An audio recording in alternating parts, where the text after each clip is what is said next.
what's up guys? So today's video is all about what one has to do if they want to get involved in the entertainment industry. I started acting when I was 8 years old.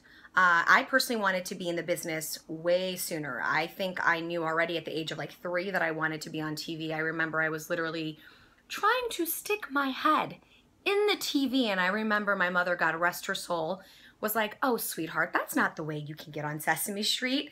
So I remember my mom and I were like literally just bashing our heads trying to figure out like, how do we get an agent? How do we get a manager?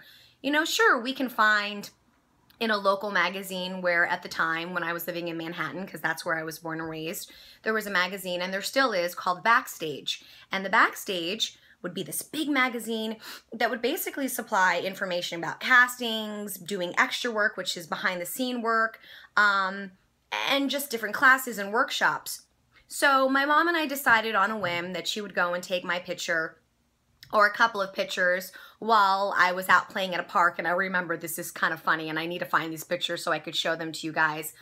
I literally had crimped hair, not cute. And the pictures back then, all our headshots back then in the 80s and 90s were predominantly done in black and white, which I miss so much. Now everything is done in color. And so with that being said, we just crossed our fingers, and by the grace of God, we were able to find a book that they still have to this day. Back in the day, the book used to be called The Ross, R-O-S-S Reports. The book now is called The Call Sheet.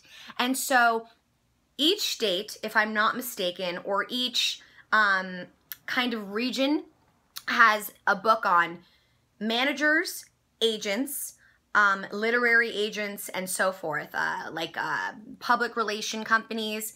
And it would elaborate to you, A, being the best, B, being more boutique-y, and C, and so forth, of, I guess you would say, just level of expertise. So we crossed our fingers, we got one of those books, we submitted my picture. It was like, we submitted a bunch of 4x6s, and on the back of the picture, we wrote my name, my contact information, my sizes, and my skills. Like, I could blow bubble gum, I could do jumping jacks, I was able to sing and dance and do gymnastics, yada, yada, yada. And so, lo and behold, we got contacted by an agency. Shout out to this agency because it was the first rep that picked me up. Tracy's Kids. Tracy's Kids, and it brings a lot of love in my heart, sent me out on one of my first auditions, which happened to be a national Honey Nut Cheerios commercial.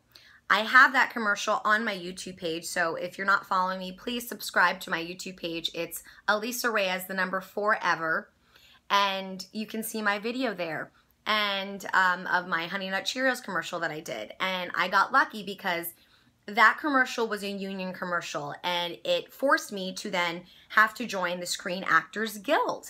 So since 1990, I have been a proud member of the Screen Actors Guild, and I'm still going strong. So that was a little backstory about how I got involved in the business. Sometimes it doesn't always happen that easy, but what my mother instilled in me, because I'm an only child, so I was pretty much predominantly raised by a single parent, and my mom dropped everything for me to be able to pursue my career. At the end of the day, my mom was working for the Board of Education for like over 25 years. And I remember when my career started really getting off the ground, I was working consecutively as a child actor. There was a lot of times my mom had to deal with the trials and tribulations of, do I do this for my daughter, or do I go continue doing my job so we have food on the table? So there were a lot of moments where she would have to run me around and drop everything, because when you decide to get involved in the entertainment business, I don't want to say that you're at the beck and call of your agent, but you are at the beck and call of that opportunity. Think of Eminem's rap song, "You only get one shot, do not miss your chance to blow, because opportunity comes once in a lifetime." And that is really the epitome of being an actor and being an entertainer. When that opportunity arises, you have to drop everything and go. And just pray to God, if it's meant to be, so be it. So during this specific video, this is all about how to get involved in the entertainment business. I'm going to give you some tools that hopefully you'll be able to take home and maybe share with others and spread this video around so you can get the do's and don'ts. So get a pen and pad or save the video at your leisure and take down some notes. Based off of what city you live in, you might want to find out about what's going on locally. I don't know if you want to be an actor, I don't know if you want to be a singer or if you want to be a writer, but it's always imperative to hone in and stay actively creative doing your craft. I remember my mom put me in gymnastics class when I was a little girl. I did ballet, I did singing. When you decide that you want to be in front of the camera, you have to be comfortable, you have to be confident, you have to own it, regardless of how you're feeling and you're looking that day. You have to be basically a chameleon and allow yourself to adapt to any environment, and you definitely cannot be shy. That's why, believe it or not, as much as it's kind of scary for those parents out there that are like, oh, I don't know, one second, yes, it's not Christmas, but I'm drinking out of a ho-ho-ho cup. It's definitely imperative for parents to try to get their children involved in the entertainment business as young as possible, so it could just really be in your bones so that you are just really flowingly, organically comfortable in front of people. Because if you are shy, it's not the easiest of businesses to be in. You definitely have to have thick skin. And after meeting with multiple agencies and going out for different auditions, like for instance this past week, knock on wood, God is good, you know, I've had about 4 auditions. And so you have to literally audition, let go of it, and on to the next. You can't lament, you can't hold on, otherwise you are going to drive yourself crazy. So I have learned that, you know, it's funny because there's been times in life where I've had auditions that were just mediocre and I got the part. And I've had auditions where I was like, snot was coming out, tears were coming out, and I was like, that was my Oscar performance. Didn't get it. So at the end of the day, sometimes it really has nothing to do with you. It might be somebody knew somebody.